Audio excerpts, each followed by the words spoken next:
Hey, Greg Johnson here with Mountain Physical Therapy. This week we're going to look at overall flexibility and mobility, specifically your thoracic spine, shoulder mobility, and your ability to get up off the floor.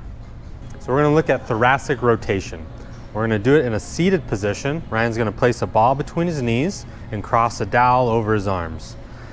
He's going to rotate one direction and then rotate back to the other direction. The goal would be to pass 45 degrees, and if he cannot pass 45 degrees one way or the other, that would indicate a thoracic rotation limitation.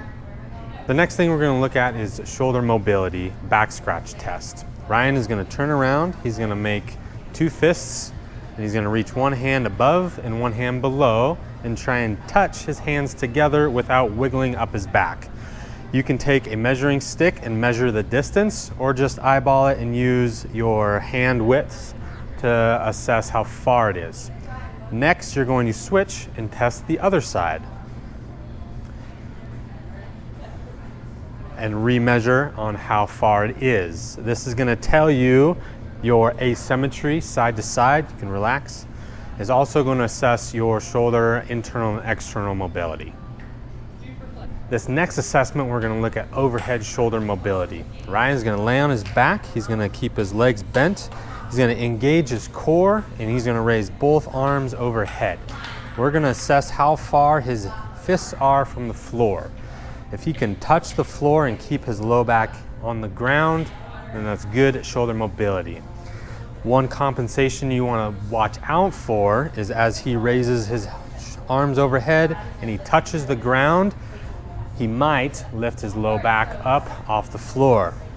If you keep your core engaged and back flat and raise your arms overhead and can't touch the floor, that's okay. That just might indicate you have a limitation in your lats or your shoulders that we need to work on. Okay. This next test is really interesting because it has a direct correlation to all-cause mortality. It is assessing your ability to get up off the floor using as little points of contact as possible. To perform this test, you're going to sit down on the ground with your legs crossed. The goal of this test is to rise from a cross-legged position without touching the ground with any other body part. Now, each body part that is touched or a point of contact is a 1-point reduction. You start with 10, and if you put your hand on the ground, your forearm on the ground, your knee on the ground, your hand on your leg, or the side of your leg on the ground to get up, each one of those is a 1-point reduction.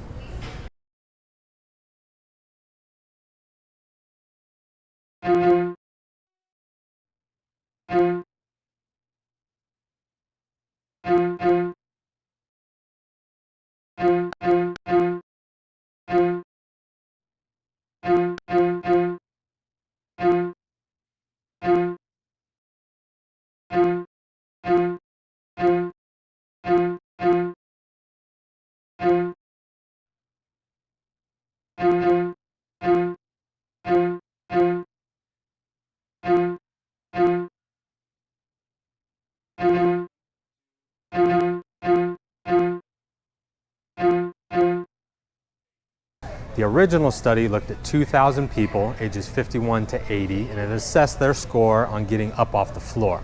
What it showed was people who scored 8 or below were twice as likely to die within a 6-year period compared to those who scored higher. It also showed people who scored 7 and below were 5 times as likely to die within the same period compared to those who scored an 8.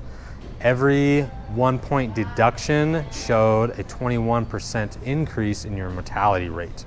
So that sounds really scary, but what that tells us and what it shows us is that maintaining your flexibility, your strength, and overall cardiovascular health is very important, and you should do so over the long term.